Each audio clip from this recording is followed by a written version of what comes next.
मेरो सबभन्दा पुरानो स्मरण सम्झना फ्ल्यासब्याकमा गएर म सम्झिन चाहन्छु। त्यो 2044 सालतिरको कुरा हो। त्यतिखेर म स्कुलले विद्यार्थी थिएँ। तपाईले बडो तेज तरार भाषण गर्नुभएको थियो। त्यतिखेर के भन्थे भने दाउरा चिरिरहेको बन्चरेको पनि एकचोटि दाउरा चिर्दा टक्क बन्चरो माथिको माथि गयो भन्थे। त्यतिखेर भाषणको मामिलामा 3 जना मान्छेहरू असाधारण मानिन्थे। जनमोर्चा भनौं अथवा जनमुखी भनौं, जेबाट एकजना यान प्रसाद गौतम, एउटा लीलामणि पोखरेल र अर्को तपाईँ। र मलाई आज पनि सम्झना छ, एक सुका तिरेर अहिले त सुका मोहर हरायो। मैले रूपचन्द विष्टज्यू जो झन्डै 6.5 फुट 7 फुट अग्लो हुनुहुन्थ्यो, उहाँसँग थाहा लेख्दा तपाईले मलाई हेरिरहनु भएको कुरा अहिले अफ इयरमा तपाईले बताउनु भयो। त्यो सम्झना अलिकति राख्दिनु न। वास्तवमा 44 सालतिरको कुरा। वास्तवमा 44 सालमा म धियाल गाउँ पञ्चायत, त्यो ठाउँमा तत्कालीन निर्दलीय निरङ्कुश व्यवस्थाका विरुद्धमा जनचेतना फैलाउने, थाहा आन्दोलन र थाहा दर्शनको अभ्यास गर्ने क्रममा निजगढ हुँदै जाँदा तपाईँ भर्खरको स्कुले ठिटो, म पनि ठिटै बडो यङ थिएँ त्यो बेलामा।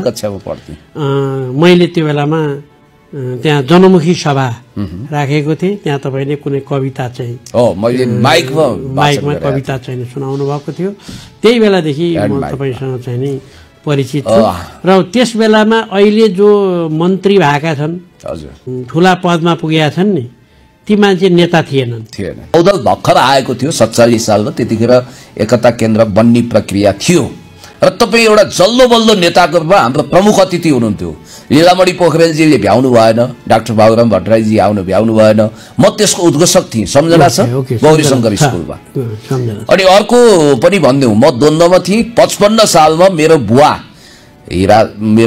बित्दाखेरि म हिरासतमा बेपत्ता बनाइदा यो मान्छेलाई सार्वजनिक गर भनेर बन्दी प्रत्यक्षीकरणको ऋण तपाईले हाल्नु भएको थियो। र पछि म फेरि हिरासतबाट फरार भएँ बुवाको क्रिया गर्न भनेर निस्किँदा हिन्दुस्तान टाइम्सले पनि त्यतिखेर मेरो विषयमा समाचार लेखेको थियो। झन्डै टाउको मोल तोकिएको भनौँ न। मैले आत्मश्लाघा प्रकट गरे जस्तो हुन्छ। त्यतिखेर तपाईहरुलाई पनि आपत्ति पर्यो। निजगढको त्यतिखेरको गाउँपालिकाको उपाध्यक्ष अम्बिका चौलागाईजीलाई झन्डै समाएर त्यो स्मरण गर्नु। मैले सयौं हजारौं संख्यामा तत्कालीन जनयुद्धमा संलग्न भएका माओवादी जनमुक्ति सेना र नेताहरूको मुद्दा हेरे, जसमध्येमा तपाईको पनि पर्यो।